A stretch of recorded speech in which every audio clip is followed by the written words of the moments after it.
Thanks so much for joining us tonight. My name is Lina Insana. I'm an associate professor of Italian at the University of Pittsburgh and the new chairperson of the Italian Nationality Room. I'm honored to welcome all of you here tonight to this roundtable conversation about the life and work and legacy of Virgil Cantini on behalf of the Italian Room Committee and Pitt's Italian Club, which partnered with us to plan this event. I would like to recognize especially our student, Nick Giorgetti, an Italian major, and really this event's catalyst for his initiative in getting this ball rolling. So thanks, Nick. It was an example of real harmony and serendipity when this event started to evolve.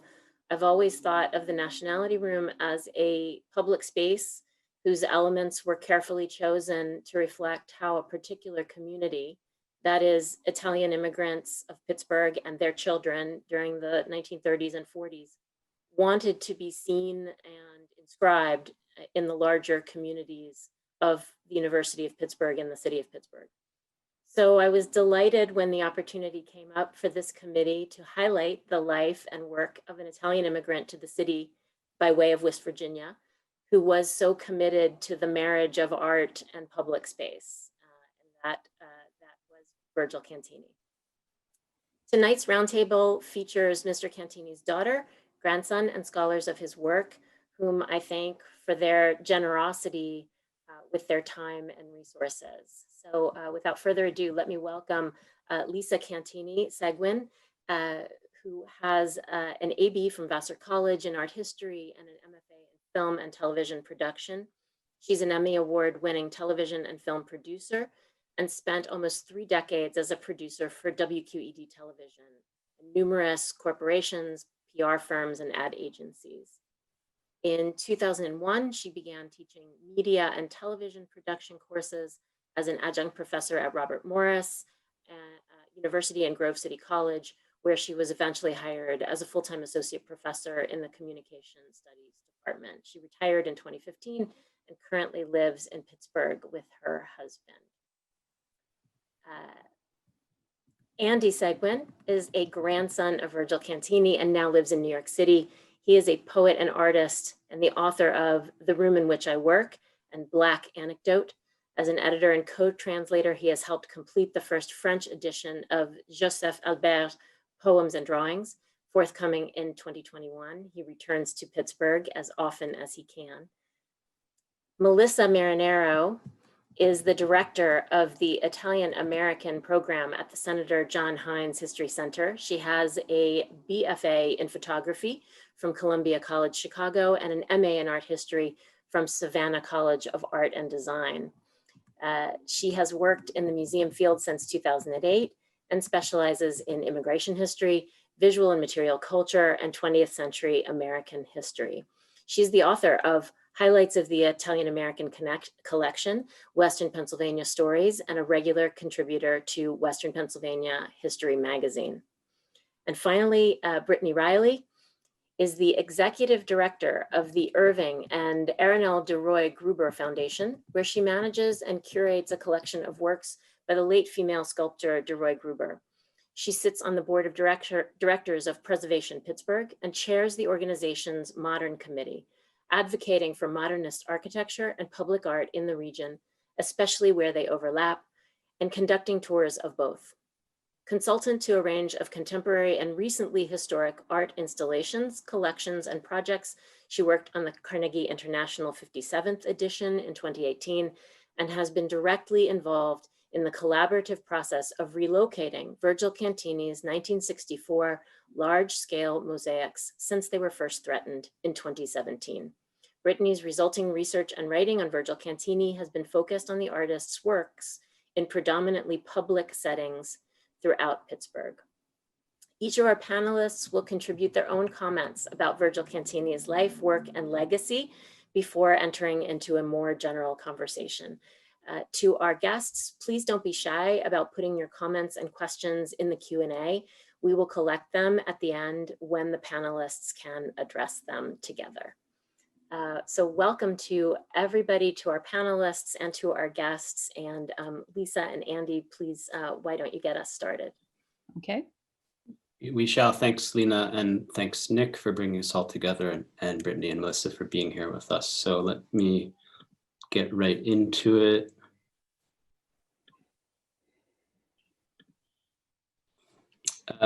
You should all be able to see the first slide, which is Virgil Cantini, my grandfather, painting in the house at 205 South Craig Street in the early 1950s.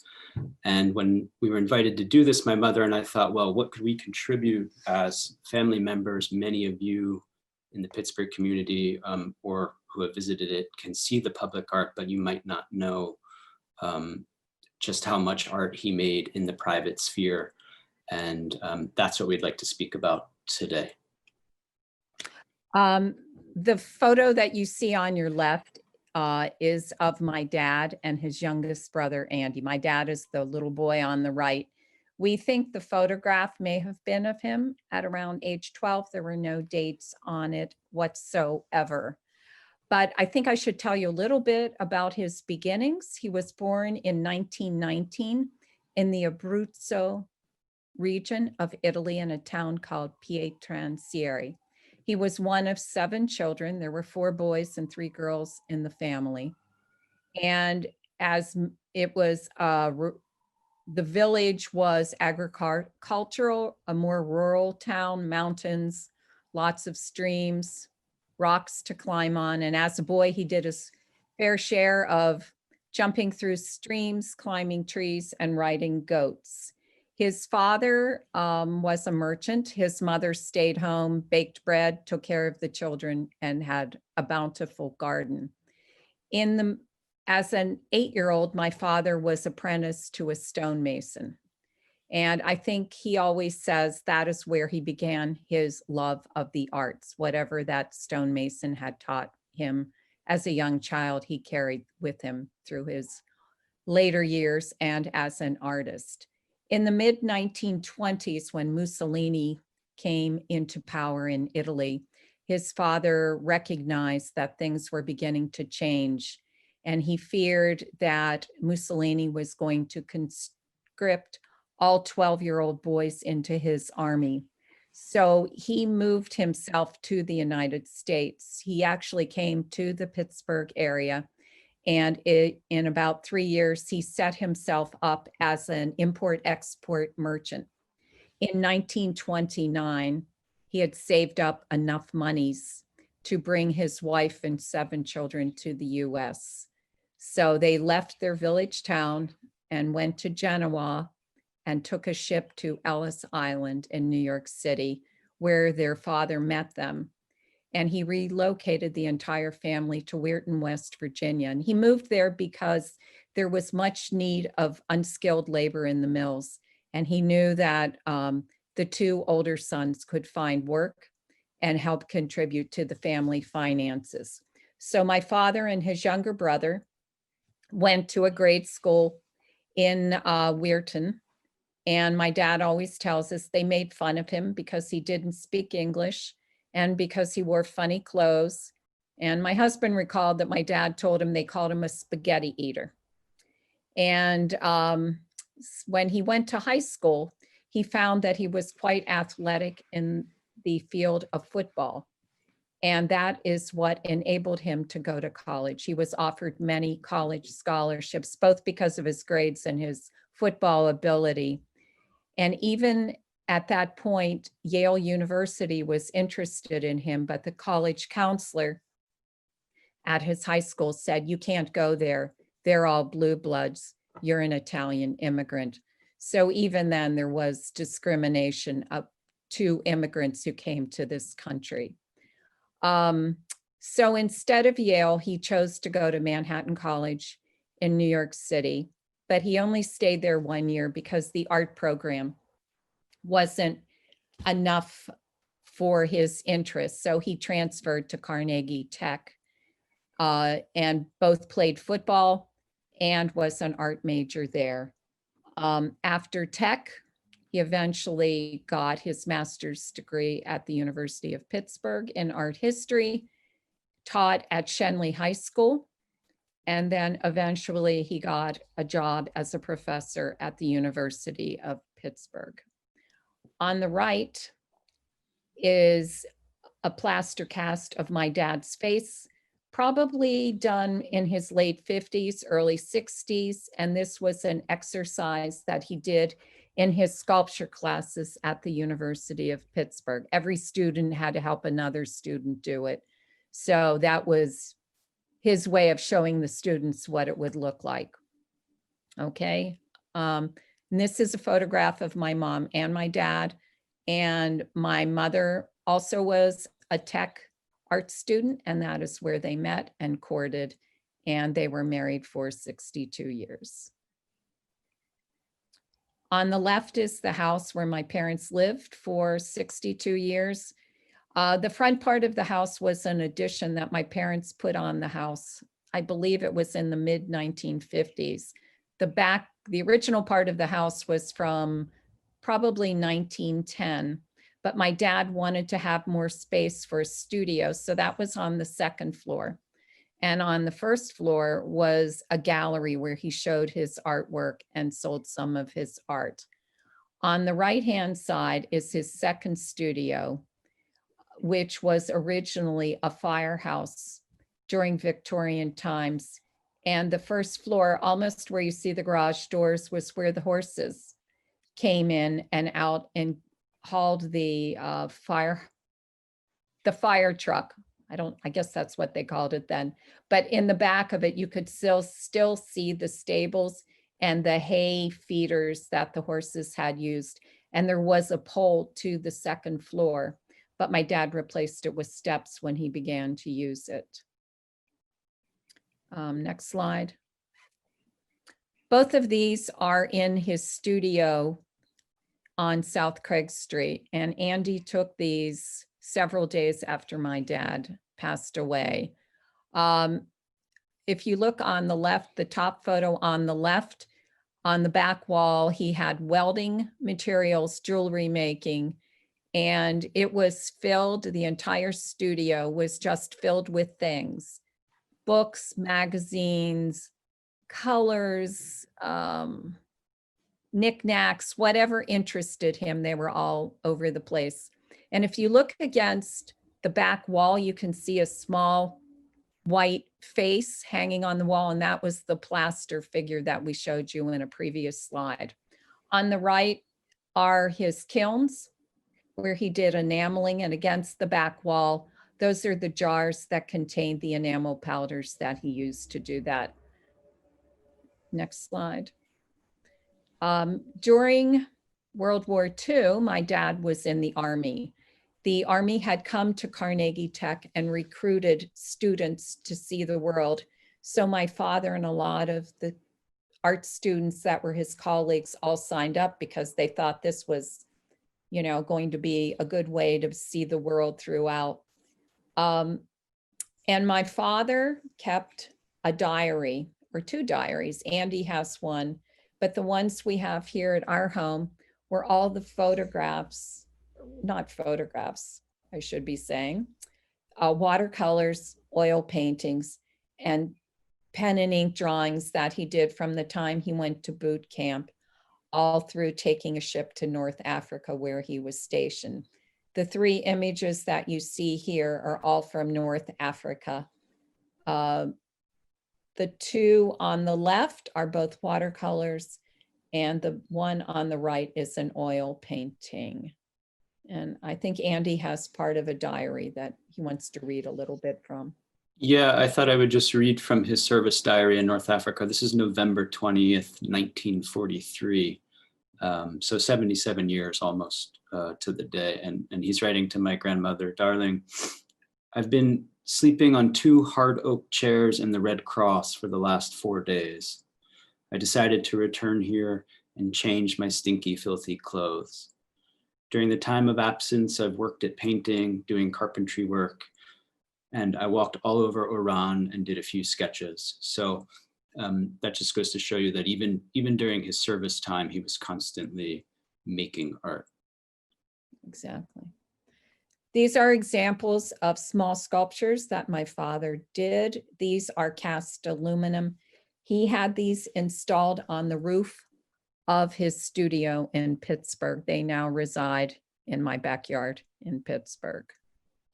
And this is a mosaic that was hanging in my parents' backyard. I believe the date on it is 1954. So it has. Oh, do you want me to go back to that? It's fine. It's fine. We're good. This is an example of a rug that is hanging in our dining room. It's 9 by 12 feet. It was handmade in Ecuador by native artisans there.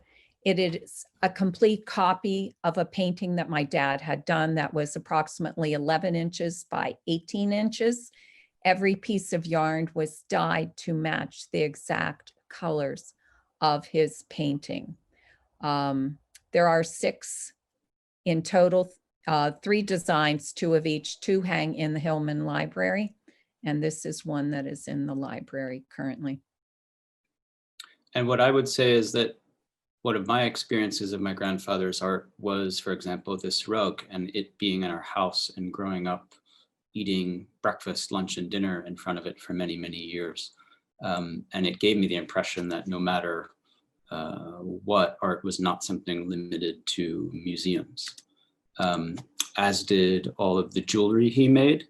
Being a metal worker, he primarily worked with metal in terms of jewelry. The top row, you'll see hammered bronze and 1 cast bronze bracelet. Also, there's an example of that on the bottom right. The middle with the circular pendant was an example my mother and I decided to include because this was made from a computer chip board that he asked my mother to get from WQED probably in the 90s, and he started cutting them up.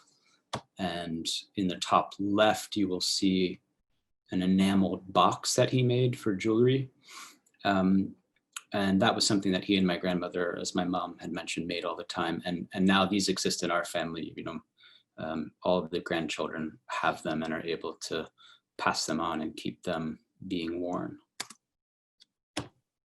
I mentioned earlier that my dad was very much a football player during high school and college. In fact, he was an All-American quarterback when he was at Carnegie Tech.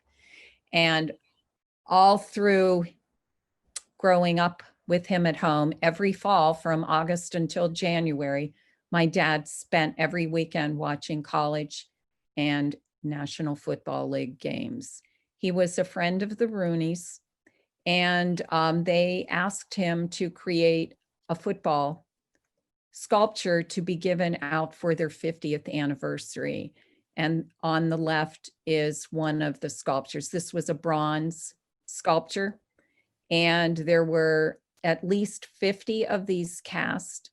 And the Rooney family gave them to certain, I guess, their most valuable players from the first 50 years of the Steelers' existence who were still around. And on the right-hand side is the football that Art Rooney Sr. gave my dad. And basically you see he says your Steelers sculpture is excellent. And he signed it, and it had all the Super Bowl winnings of the ball on either side. So it's definitely a very nice memento to have. And this is, I wanted to include because I know Melissa is going to talk more about the tools, but this is a crook neck gouge that would have been used by my grandfather for woodworking. And after he passed away, a friend of our family's, Bud Mull, used that gouge to sort of make this little memento for me because he knew that I myself was getting interested in woodworking. And that leads us to some of the furniture my grandfather made, which all of us grandchildren have. This is one of a series of coffee tables made from tree slabs that he would have found at what we call the farm, a rural property he had in Somerset. And it's been with me for over 11 years now. Every apartment I've lived in New York, it makes the journey with me. As does this side table, which is small and sits next to my desk. One of many small tables my grandfather made. it's inlaid ceramic tiles, which he painted. Some of them have different designs. There's a series of them that are zodiac. This is more abstract, sort of natural world imagery, you could say. And, he's known for his work in enamel, and there's big enamels that people have seen on the Pitt campus, but it even extended to cereal bowls, dinner plates. We grew up eating off of plates and bowls like these. We still do, at least in my house, and I know in my parents' house and my siblings' houses. He got the blanks here in New York City, I believe, from a certain store, and would fire them, of course, back in Pittsburgh. Some of his earlier work was in ceramics. There's a ceramic serving platter you'll see here on the left, and then a small bowl. These are both items I have here in my apartment, and you can tell by the firing and the color they're contemporaneous. And again, natural world imagery on the right, a rooster on the left, you can see acorns. And his vases also extended to stenciled or hand-carved work, as you see on the left, and then on the right here are drinking vessels that he created. My father was very much a Roman Catholic, and obviously Christmas was a big celebration in his growing up and all through his adult years. On the left, you will see a Christmas card that he made for my mother in 1943. And on the right is the first Christmas card that my parents did together. It was basically, it appeared to be stenciled with a paint on paper. And every year that they were married, they made a Christmas card together. Sometimes they were hand drawn, they were wood blocks, they were painted, they were silk screened, and probably maybe the last 15 years, they were photographs of artwork that he had created. And my sister, who passed away, was a writer, and she would oftentimes write a poem or a small essay that would also be included in that Christmas card. And like most Italian families, every Christmas Eve, we had the dinner of the 7 fishes. And when my parents became too old to do that, I think it was when Andy was in grad school, all of a sudden it fell upon us to put together Christmas Eve dinner in 3 days, which we managed to do. And we still do continue that tradition today. And I wanted to then bring us to a place I mentioned earlier, the farm, which is the property in Somerset, which is very dear to my heart and a place I spent a lot of time growing up. And my grandfather, of course, could do just about anything, it seemed, with his hands, but I was always amazed by the way he just decided to sort of put his creativity on anything, including a kerosene jug. So everything out there somehow got color, it got stencil, it got a design. And I always loved that. And he had a real way of using the materials at hand. And in this photo, you can see large welded sculptures that he made from plow blades and old iron wagon wheels that would have been in the barn on the property, which has a chiseled cornerstone that says 1870. So you figure the folks in that area built it right after the Civil War. And I used to go with him to a tractor repairman down the street where he would occasionally have the gentleman do a spot weld. And, being a 10-year-old kid, you don't think too much about it. But I now think about it, 30 years on, as someone who just sees these two individuals who are craftsmen having mutual respect and understanding for one another's craft. And I think that that's just wonderful. He did a series of birds and heart sculptures as well. And now we're engaged often, myself, my father, in keeping the property alive, keeping it in good condition, and all of the sculptures painted. And I think I wanted to take us now to where we began, which was Pietrancieri, the town from which he emigrated, and which I visited in 2009, the summer after he passed away. And I happened to be going to Europe for other reasons, but I thought I would go to that village and see what it was like, because I was always curious about it and heard so much about it. And Nick, when he invited me, he thought that this would be something for other descendants to hear about. And so this is it. This is Pietrancieri. It's in the Abruzzo, and when I was growing up, I always heard about Raccorazzo more than Pietrancieri, but it was only when I really decided to go there that I knew that he was actually from the other town, which is not far away. And on the right, you'll see the main church. And if you keep your eye on that compass rose, we're basically going to spin you 360, and you're now looking out from the church steps into sort of the main town square. And in front of the white pickup truck, to the right, there are two houses, and that's where the Cantini house would have stood. When I went back to the village, I didn't speak any Italian. I didn't know who to see, but I did spend 2 hours just sort of being there. And the thing that I most felt was a great connection to the farm. And I felt that that agrarian lifestyle that he grew up with and that he left was something that he sought to recover. And I would just recommend that any of you who have ancestors from Italy and are able to go, even if you can't connect with anyone, I think the emotional transfer happens nonetheless. So thank you so much. I don't want to take up more time. We've probably gone too long already. I'm going to pass it on to Melissa. Well, thank you, Andrew, and thank you to Lisa and Lena for inviting me to be a part of this roundtable. I didn't get the good fortune of getting to meet Virgil Cantini when he was alive, so I've come to know him through studying his collection that we have at the History Center. So what I'd like to do is I'd like to share my screen and show you. We recently published a book on the Italian American collection, and in that book we have a 4-page spread that has some items from the Cantini collection. So I'd like to share with you a little bit about what we have at the History Center, tell you the story about how we acquired these pieces, and explain to you what I've learned about Cantini through working with this material culture. At the History Center, we have a significant collection of material culture that represents those Italian migrants that came to our region and the lives they lived. And after Cantini passed away in 2009, the estate of Virgil Cantini approached the History Center to see if we would be interested in some materials from his studio.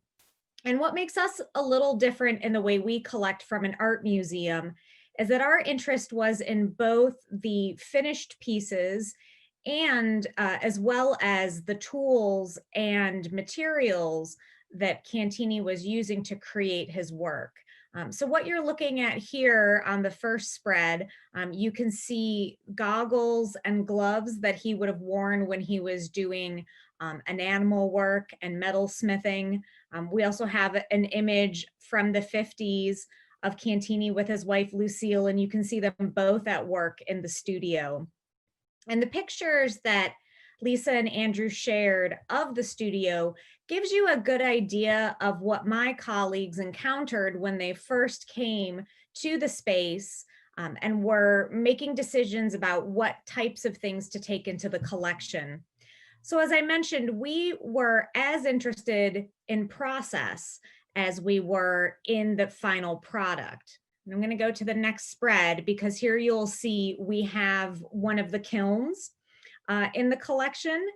And what I think is so evocative about the pieces that we have at the History Center is you really do get a very good sense of Cantini's worldview and how Italy and his childhood in Pietrancieri really shaped him and shaped how he saw the world. There's a European attitude towards art that's different than what we see here in the United States.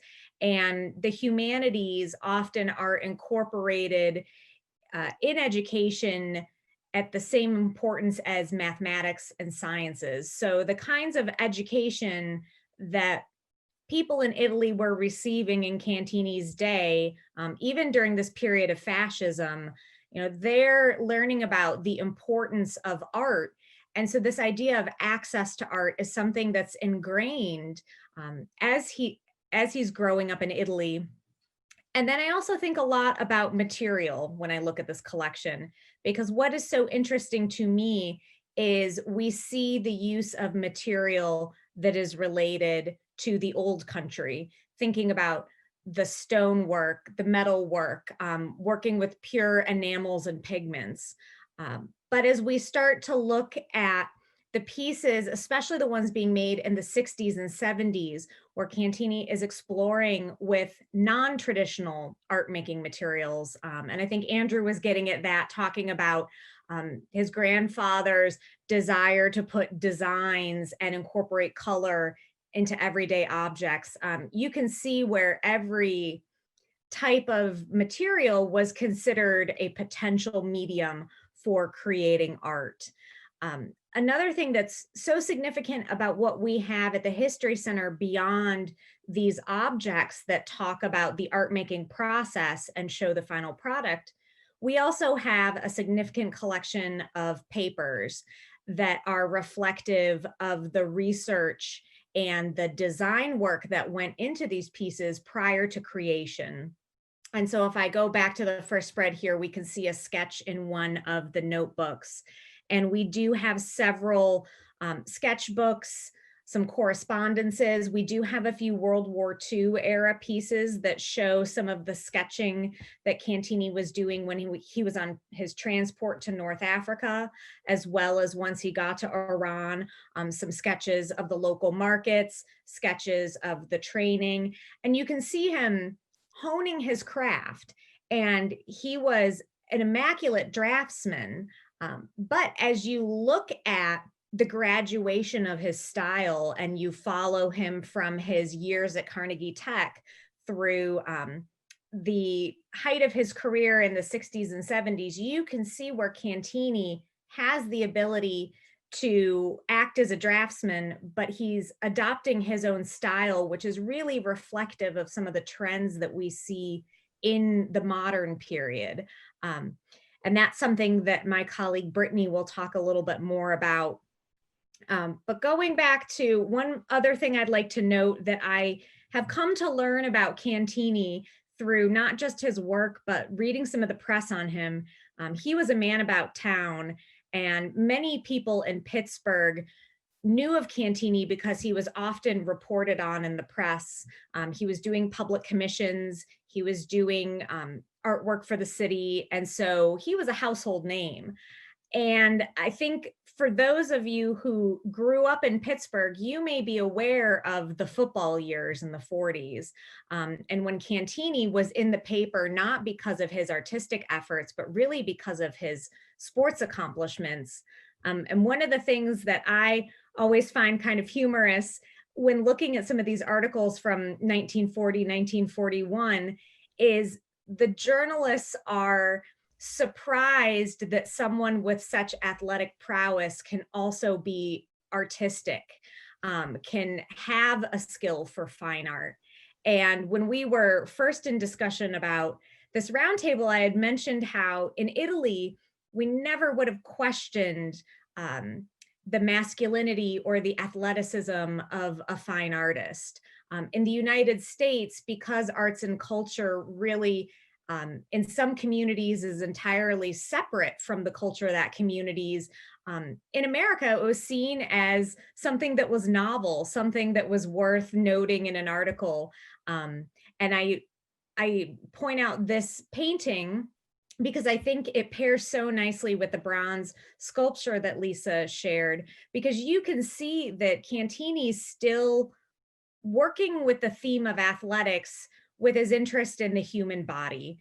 And everything about his work to me really comes back to this idea of humanism and studying the condition of man, both in terms of the body and in terms of man's output into the world, because we know he was certainly interested in themes of religion and science and technology. And so we have a wealth of resources at the History Center. And for those of you who are interested in Cantini as a potential research subject, I highly recommend spending some time in our archives to look through the body of papers to get a better sense of what his process was, what he thought about arts in the world, and also seeing the inspiration behind this idea that arts are accessible. Arts should not be relegated just to the halls of museums, that art can be a part of our public engagement. And there's so much wonderful public work in Pittsburgh that I think now is a good time for me to pass it over to Brittany so she can talk about some of the great work that she's been doing with Cantini and some of his pieces in Pittsburgh. So I'm going to stop my share and I'm going to pass it over to Brittany. Okay, thanks, Melissa. And the collection at the Heinz History Center, both the papers and the objects and relics that have been preserved from the artist's studio have been beyond valuable to my kind of entry point to understanding Cantini and our work beginning together. So thanks for that. I'll share my screen now.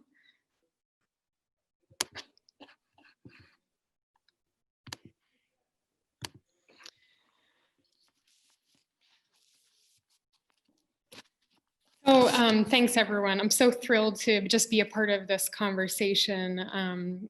Thank you, Lena, Lisa, Melissa, for kind of inviting me in to just share a perspective combined with the work we've done together as I continue to explore Cantini's work in depth, but with particular interest after having met Lisa, who, as the artist's daughter, and I think his brightest advocate back in 2017, but I'll come back around to that connection and the impact it's had on our work. But for now, thanks for letting me share about kind of the dynamic nature of Cantini's larger scale works in the public realm, and to kind of consider these works in the context of preservation and amongst a few of his contemporaries and modernist approaches that were happening in other cities during the mid and late 20th century. I want to begin not at a university campus or a park plaza in Pittsburgh, where we'll later see several examples of these pieces, but at a coal mine in West Virginia. We're looking at Virgil Cantini's 1970s piece that was commissioned by the Eastern Associated Coal Corporation in Fairview, West Virginia, about 2 hours south of Weirton, where Cantini first arrived in the United States, as Lisa said, from Italy with his family in 1929, I'd say before he was about 10 years old, and where he'd later work in the local steel mill and newspaper office. So while this is certainly not Cantini's first or only large-scale immersive installation, this artistic response says a lot about his confident, optimistic approach to public art, bringing mundane spaces an infusion of vitality and encouraging open curiosity from the onlooker. So these silos, one for clean coal and the other for raw coal, were located in the Keystone No. 5 complex of the company's facility. And it was part of an overall beautification and landscaping effort of the mine at the time. It was executed by painters based on Cantini's scale models using, as you can imagine, hundreds of gallons of primer and paint.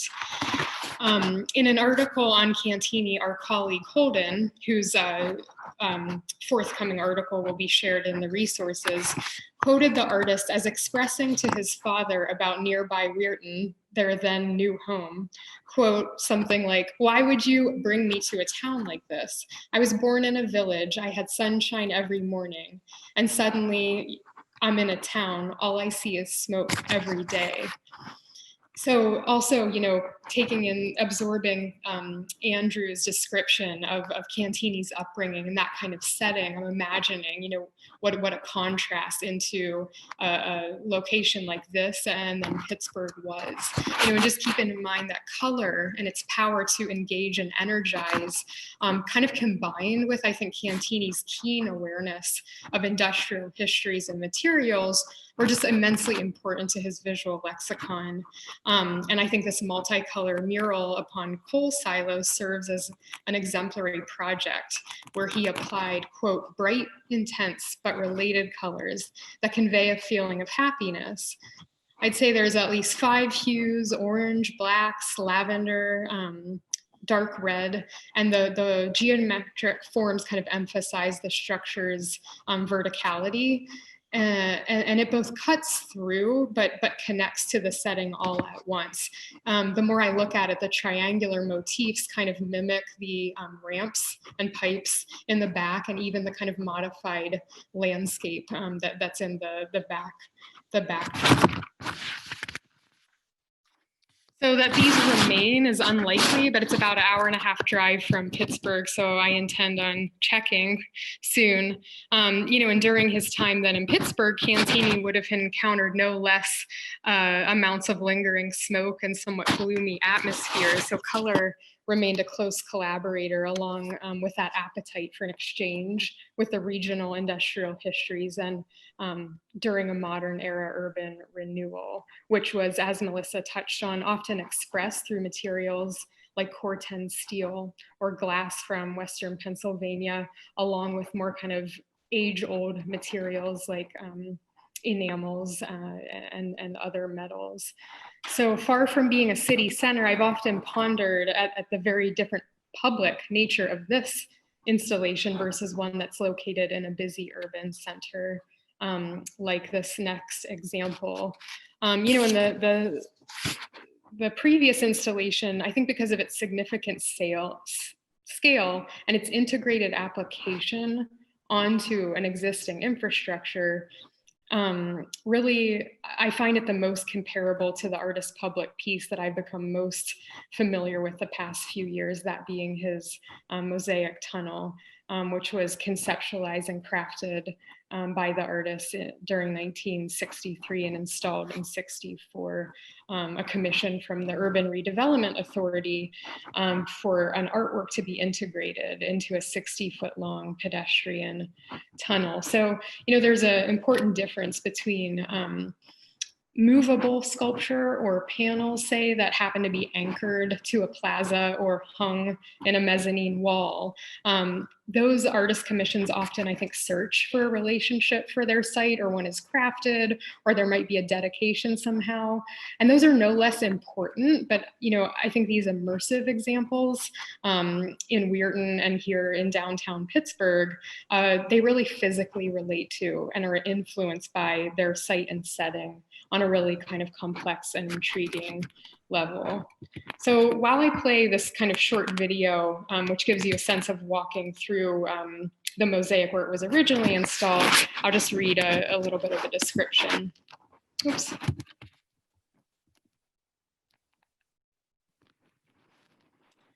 So described as one of his most ambitious works and a technical artistic feat, Cantini's installation is approximately 36 individual mosaic panels comprising a 2-part mosaic sculpture located within the pedestrian tunnel in downtown Pittsburgh. It's beneath Bigelow Boulevard, connecting Chatham to 7th Avenue. Came about in '64 when Robert Pease, the then executive director of the URA, invited Cantini to imagine a work for this public amenity, allowing pedestrians to traverse busy roadways. It was part of the authority's overall improvement of the area during the period. Pease was inspired by the vibrant mosaics he experienced in subways and public spaces during a tour through Europe, and found Cantini a fitting visionary who was also likely influenced by his own exposure to the art history traditions of his native Italy, to create a distinct experience for the citizens of Pittsburgh. The project was funded by the federal government, supporting that public art be integrated whenever and wherever possible.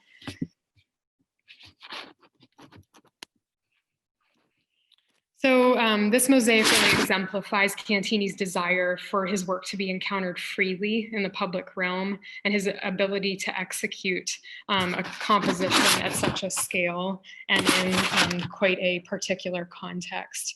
And experiencing the work in situ and its entirety has a real conceptual value. So here I'm sharing just a kind of montage of, and I encourage everyone to explore this further if you're interested in getting involved. We can spend the evening talking about it, but around 2016 and into 2017, thanks to Lisa, the preservation community in Pittsburgh learned that that mosaic would be threatened because the city was planning a new public park atop the site where the subterranean pedestrian tunnel is located. So through a series of initial meetings and discussions, it kind of unfolded into a proper preservation process that was years in the making, involved many collaborators, including Melissa and other consultants. But to kind of jump ahead, currently the city of Pittsburgh is under contract to reinstall the entire mosaic in a new location and restore it to once again be celebrated and enjoyed by the public, which was a far cry from the initial plan to save only a few of the panels. So it's really testament to that this work, I think, already contained the power and energy and kind of spoke for itself. But you know, it was overlooked in a kind of the process of development. And so it's a very kind of exciting outcome, even though it will mean a new location. We kind of see it as a new opportunity and a breath of fresh air for this piece. I'm just going to take you through a few examples of just a glimpse at some of Cantini's contemporaries, namely in mosaic works, because there was kind of a traceable genre of modern mosaic work that was being established. And his work really embodies some distinctive characteristics. Artists like Hans Hofmann, Max Spivak, Lee Krasner, were creating modern compositions in public spaces upon or within structures. Here we have on a interior elevator shaft. And again, they're expanding upon the ancient kind of artistic medium of mosaic, which might traditionally depict human figures or historic scenes and landscapes, and they're adapting and experimenting with it to kind of capture these abstract compositions in their own stylistic language. This last one is a piece by Alexander Calder, not in kind of mosaics, but more like a sidewalk aggregate. But to me, it really resonates with a similarly integrated piece that you pass by and may not even think of it, but it has an impact on your experience of this block on 70 or on Madison in Manhattan. Here we're back to a piece by Virgil Cantini. Lisa mentioned Maria's writing, and she wrote, I don't have it in front of me, but just quite a beautiful poem on this sculpture, Joy of Life, that I found a few times in the papers at the Heinz History Center. So after the mosaic piece kind of came through the URA Commission, a significant amount of Cantini's artistic production kind of blossomed in the direction of these larger scale public works and commissions. You know, in universities, architecture firms, churches, landscape designers, and so forth were kind of eager to engage Cantini, who had become quite sought after in his kind of multifaceted approach and materials and scale. But as you've gathered, like with the mosaic, it's interesting because sometimes Cantini's work was invited and came about in an exciting, positive light, having to do with change and transition. And then decades later, it will come back in a less ideal confrontation with change and transition. But you know, so is the nature of cities that ebb and flow and that go through projects that are sometimes successes and other time failures. So Cantini has said that much of his inspiration and artistic temperament came from, of course, his Italian background where he was, of course, surrounded by some fountains and art in places like town squares or city centers. And I've always had that in mind looking at this piece. So Joy of Life was crafted from Corten steel, first installed originally on the left at the East Liberty Shopping Mall, brand new in 1969, and then later relocated in 1987. There is kind of how it appeared in the relocated scenario. The other thing that comes to mind here for me is Melissa shared the painting of the football players and Lisa, the sculpture of the football players in motion. You know, and I'm now seeing this kind of bodies in motion and the kind of angular nature of this, especially looking at the painting, but also just that form of these bodies. Here you have 5 of them are kind of linking arms in this reference to unity, but I think there's a connection there, Melissa, as you said, with always that looking back to the body, the figure.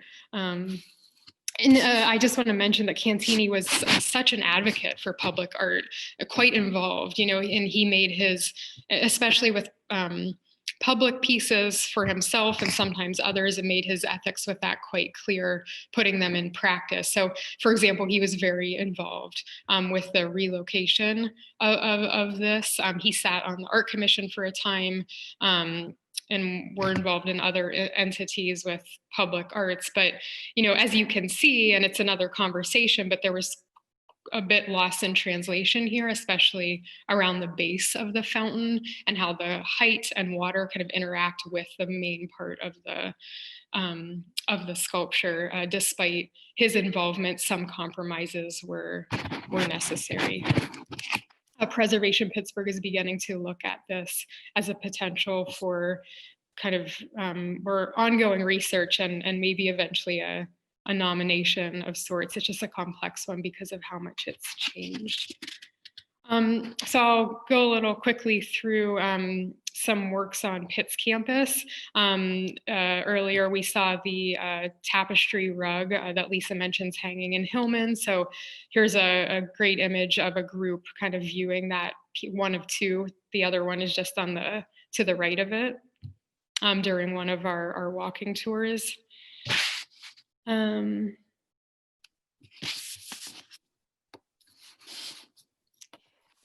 despite, you know, Cantini said, my feeling is that art is not confined to a particular media. And despite this claim of unbiased, you know, he kind of often showed that he favored enamel and became considered a modern master of the medium. And so many of these works at Pitt are in their original installed location, remarkably enough, as Cantini designed and intended. And others are relocated or have been kind of eventually brought to Pitt after some transition period. But here's a few that are in their original location, one at the lower level of Barco Law Building, another at the Chevron Science Center, quite a very large piece. Of course, Enlightenment and Joy in Posvar Hall, 1977, again in its original location. These interiors, of course, have undergone some renovation, and that is what has changed about the setting. But again, and this is all too common in preservation, that interiors are the first to change. They need to adapt to use, especially at a university. But it speaks volumes to, I think, his work and the way that the university has valued it so far, that they've remained intact in these settings, and that they've taken in additional works and found places for them. For example, this one, which was designed for 1 Oliver Plaza, now K&L Gates building in the Golden Triangle area of downtown, it is now in Salk Hall.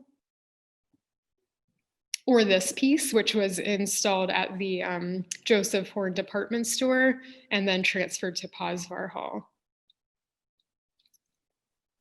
This is one of my favorites that's in its original location, sitting outside of David Lawrence Hall, created for the late Chancellor Litchfield after he passed away in the fatal airplane accident in 1965, I believe. So this is dedicated to him and has this just amazing piece of glass at its center.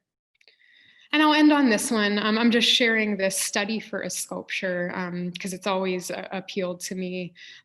Here, the yellow maquette sits somewhat precariously on the ledge of the terrace of a former apartment of mine, where we first had a reception to discuss a kind of plan forward for going up against the at-risk Mosaic situation. And on the right is the sketch, the lovely sketch for this piece. If you can see, it's marked Weirton at the top. So this is another one I intend to find out if it was ever executed and remains installed. So thanks, thank you. Brittany, if you don't mind, I just want to follow up because this is such a nice grouping of public works.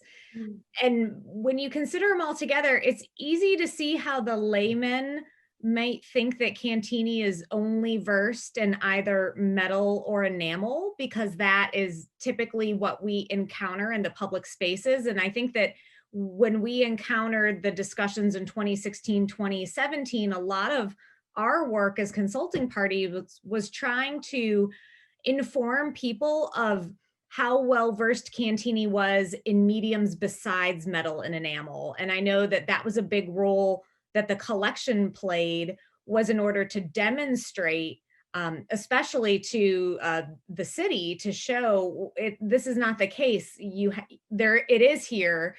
We just have to look through the canon to see that, you know, he was working with a lot of other mediums. It's just these large scale public art commissions happen to be in these materials because the longevity of that media is going to stand the test of time in the way that he wouldn't have been able to with possibly some other material. So I know that we spent a lot of time demonstrating his mosaic work and showing that there was a lot of other work that was done in glass. So that's something I was thinking about as you were going through the images in your presentation.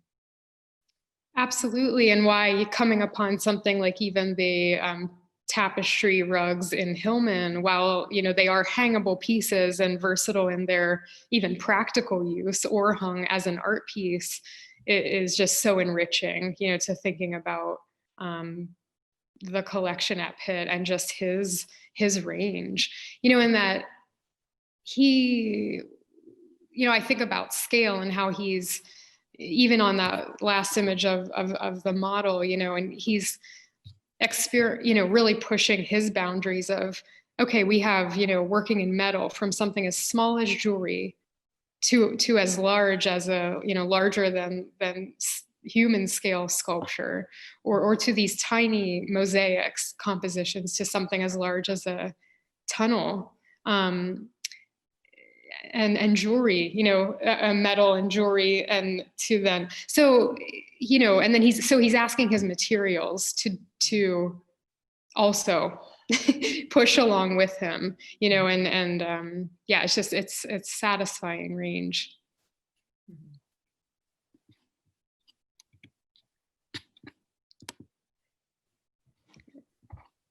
Something else that I think of that we've talked about in the group is also the influence of Weirton and Pittsburgh on the choice of materials. And one thing we haven't mentioned yet is that we know Cantini spent some time working in the mills when he was taking, summer breaks from school, and thinking about his exposure to industrial metals also during these, teenage formative years, and how that then later influences him when he's thinking of scale.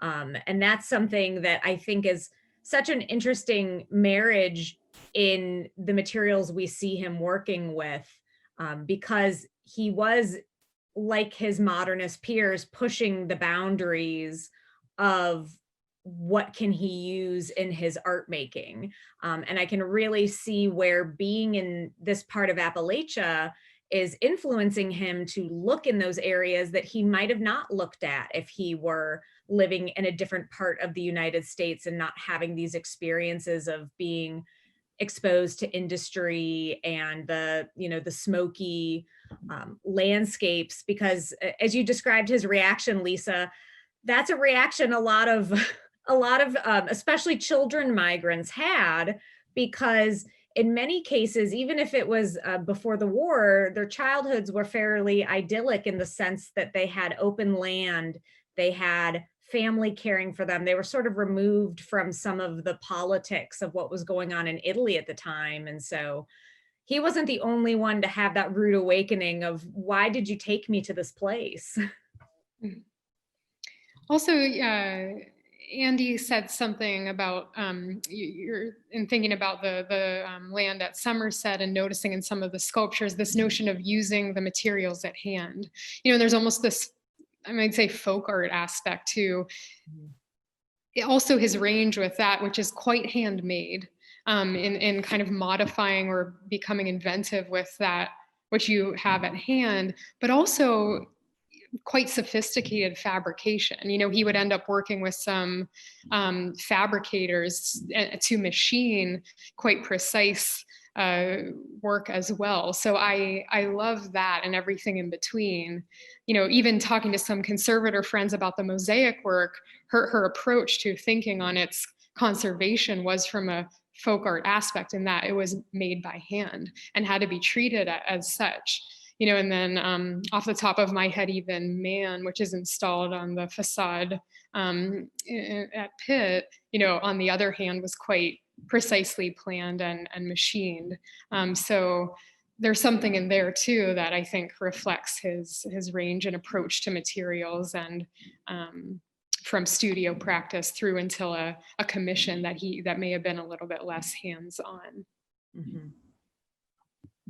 Yeah, I think sometimes we discount the amount of science and engineering and mathematics that go into the art making process. And I think he is a fantastic example of someone who shows that without having being able to converse in all those languages, he wouldn't have been able to pull off some of the great feats that he did with especially Man, because I'm thinking about those pieces of them installing Man. Man and Joy of Life, really heavy machinery had to come in order for them to work with those pieces. So that's, you know, we're talking city permits. I mean, that's a DPW issue. So that goes well beyond just the, you know, the hand of the artist at that point.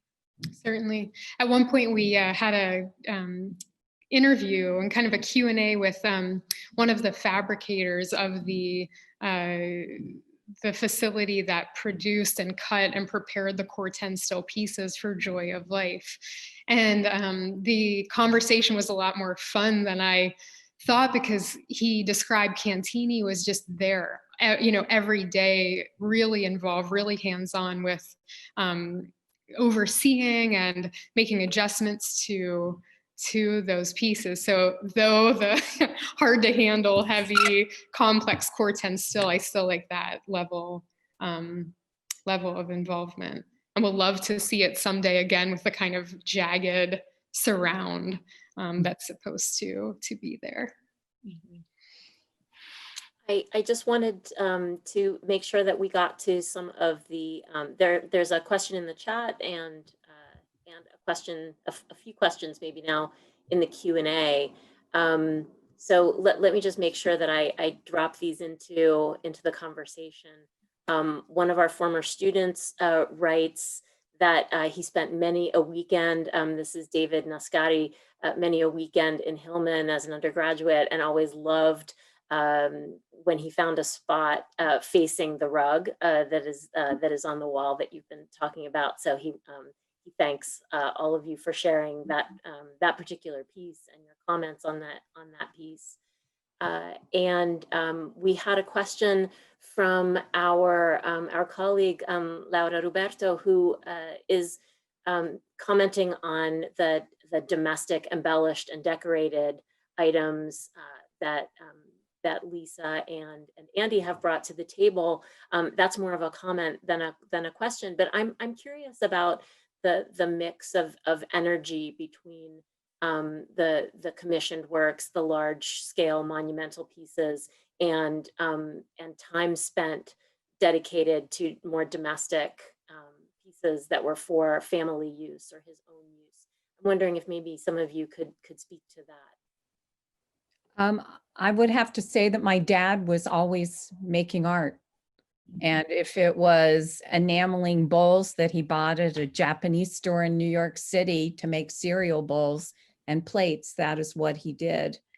And the jewelry that we showed, every Christmas, a few days before Christmas, my dad would go into his studio. He'd close the door, and Christmas morning would come down with jewelry that he had made for my sister, my mother, and me, whether it was a bracelet or a pair of earrings. I mean, he always had to be busy. And in his living room, even when he was watching television, he would have sketchbooks out, and he would be thinking of something and sketching, and whether it was the news or a football game, he would always be doing something with his hands or creating something. And maybe Andy has some other examples he could talk about.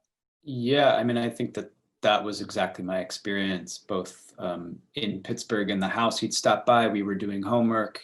He'd break down how terrible our handwriting was by dividing it all into strokes and, be sketching it. And out at the farm, it was the same. He'd wake up, we'd repair a fence or something, and he'd disappear into the barn and emerge with a bird sculpture, and then say he had to get to Pittsburgh to meet with someone about, to speak a little bit to the public art. You talked about that maybe it wasn't completed, or we don't know completed, but a design for the fountain at the Point. I remember he was working at that at one point. So yeah, I think he was constantly working. And I think, Lena, when we were discussing the idea for the panel and the title, that was really why Art Every Day came up, because really there was no separation. I mean, and as Brittany and Melissa spoke, such an advocate for public art, that's as important as a cereal bowl. And if you're an artist, you should be thinking that way. So that's how I see it, at least. We also have some other questions. A few of our attendees are curious about two separate things. Did your grandfather return to Italy at all with any frequency? What was his relationship to Italy? That's question one. I'll let you answer that. He did return to Italy. He had a Guggenheim Fellowship for a year where he spent studying sacred art. That was, I think, 1957. And so he took my sister and I with him. And we lived in Italy from January until September. I think we were in Italy for 6 months. And he did other trips back to Italy, but it was primarily to study art somewhere. I know he liked to go to Milan. He liked to visit Rome. We did go to Naples. And I do not know how often he ever returned to his hometown. I really have no idea. I mean, he always felt that he was an American and that his heritage was Italian. He did not like to be called an Italian American, because he said they left because of the politics of Mussolini, because it was better here.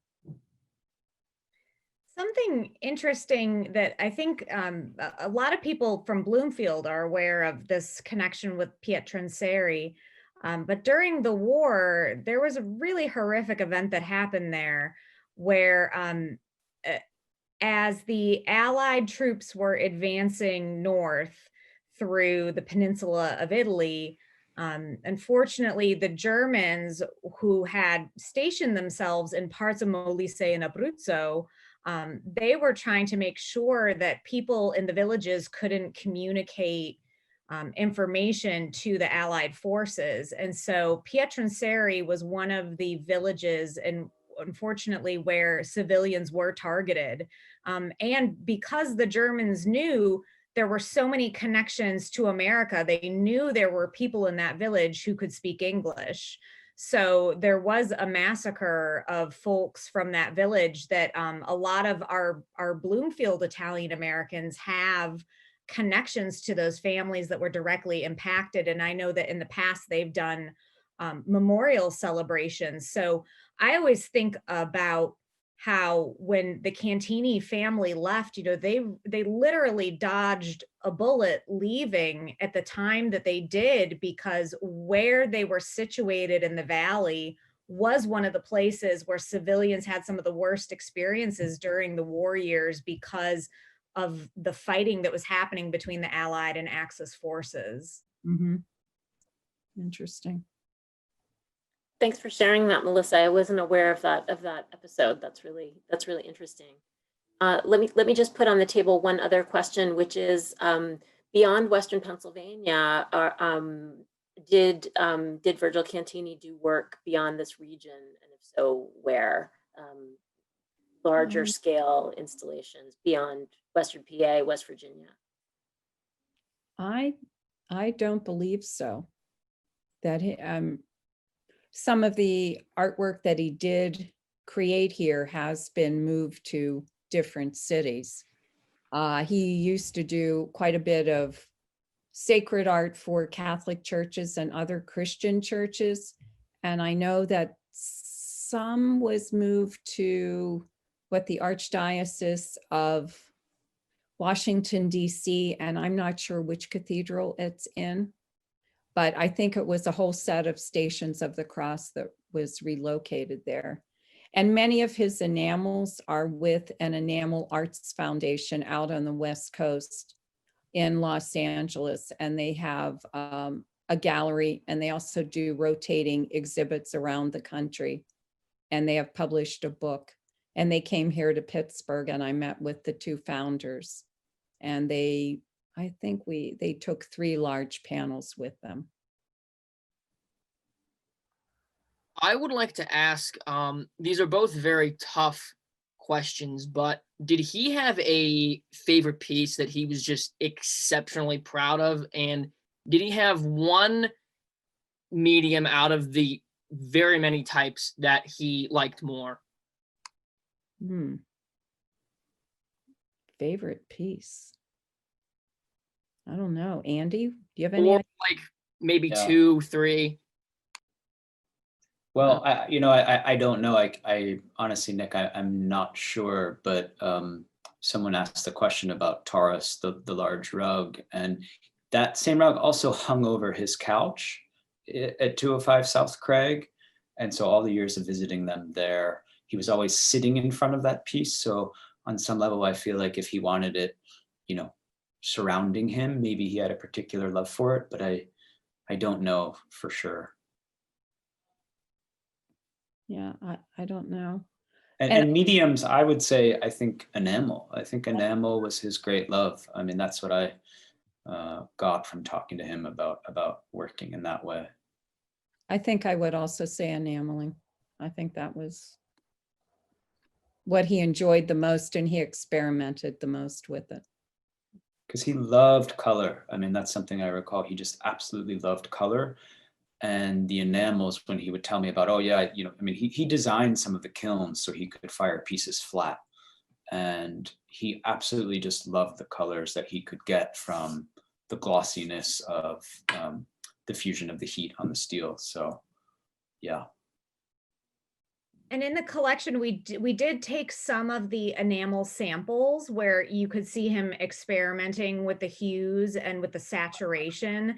And I love those pieces because I can imagine the joy he would have gotten out of having a successful experiment. Because I would think there's a lot of trial and error that he went through. Because as you mentioned, he got so experimental when he was working with the enamel. And it also depended on how he layered them, whether they, if he put down the yellow first and then added the orange, what did that do? And if he reversed it, did that change the eventual experiment with the colors? So there were many, many pieces in his studios that never saw the light of any wall anywhere because they were truly trying to figure out what the kiln and what the enamel powders would do at certain temperatures. So would you say that more often than not, he was pleased with his work? Or was he very hard on his own work? I think he had very high level of expectations. I don't think the first thing he ever did was it. I think there were a series of sketches, a series of processes that he went through to get to something where he thought it was ready to be seen or shown or shared. So Does a few more. Oh, go ahead, Lisa. Sorry. I was just going to say, does that answer your question, Nick?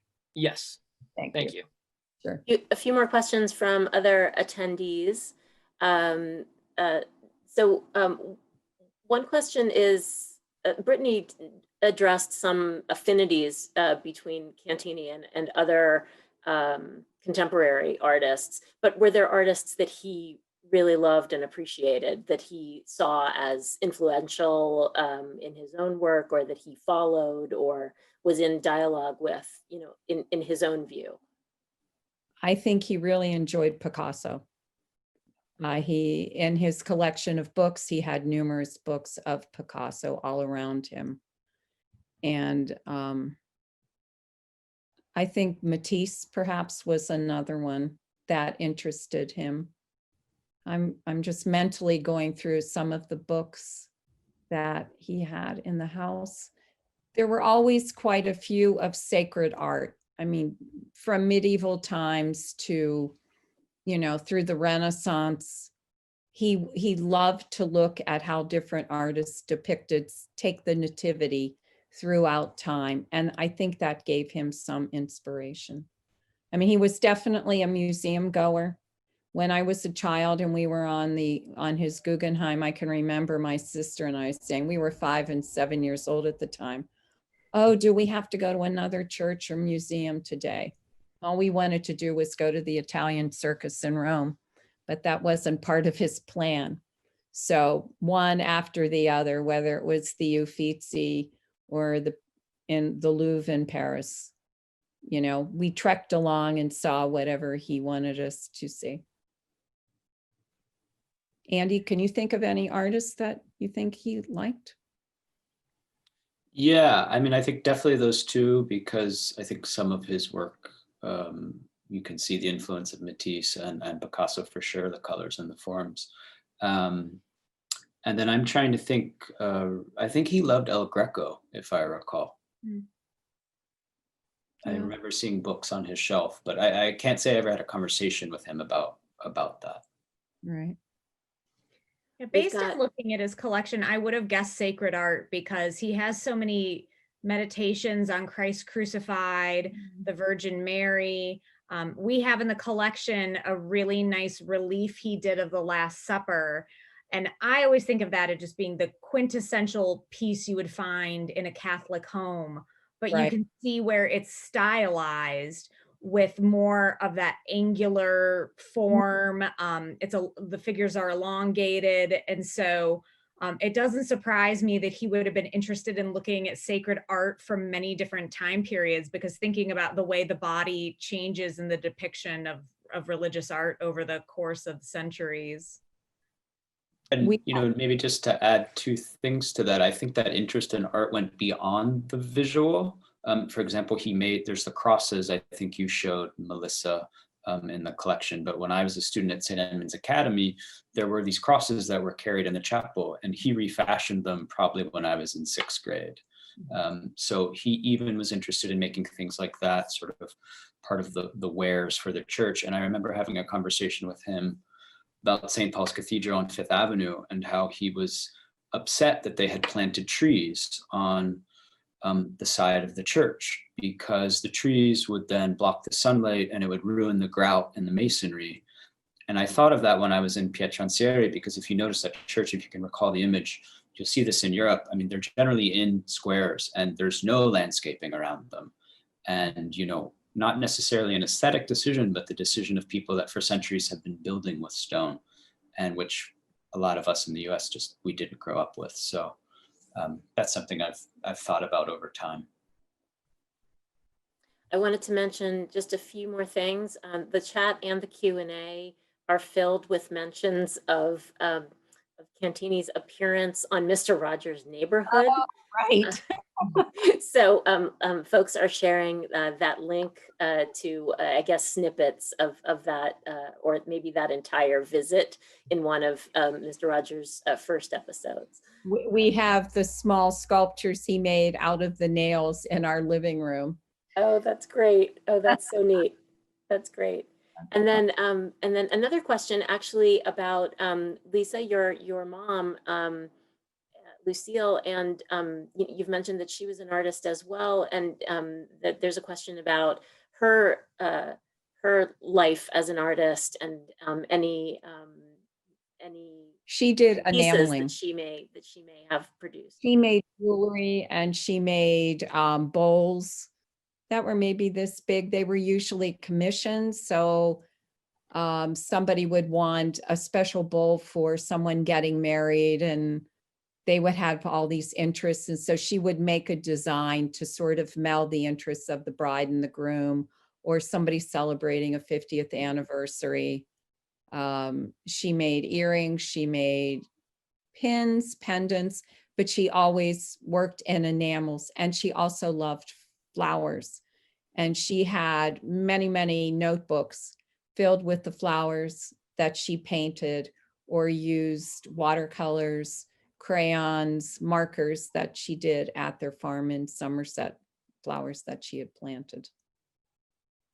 I think there's one on the wall behind you there, sitting underneath one of the North African paintings. Yes, you're right. Behind me, yeah. Yeah. The one with the big red flowers my mother had done. So does anyone have any other questions or comments? Mm-mm. No. Okay. Well, I think we're going on almost an hour and a half now, so I think that we'll bring this to a close. I did want to I wanted to drop my own thing in my own link in the chat so that everyone can see that. This is just a small site where we've collected a whole lot of resources about Virgil Cantini's work, pointing any interested attendees to the direction of the History Center, of resources that Brittany has pulled together, a lovely prose piece that that Andy has written about his memories with his grandfather, an abstract of a forthcoming article from Pitt alum and attendee Holden Slattery. Those are all collected at this site that I've just given you the link for. There's also a little bit of information there about the Italian Nationality Room, if you're curious about the host of this event. And before we all say goodbye, let me thank the panelists again. Really, Lisa, Andy, Melissa, Brittany, thank you so much for sharing your wealth of knowledge and your memories and images of Virgil Cantini's work. Nick, thank you for getting this whole event started. And thanks to everyone who attended tonight. Great, thank you. Thank you so much, guys. Thank you. Welcome. Thank you, Lena, for organizing. This was really wonderful, and everyone for their participation. So Very interesting. Thank you. Thank you all. Good night. Thank you, Good guys. night. Good night. Night. Be well. Stay safe.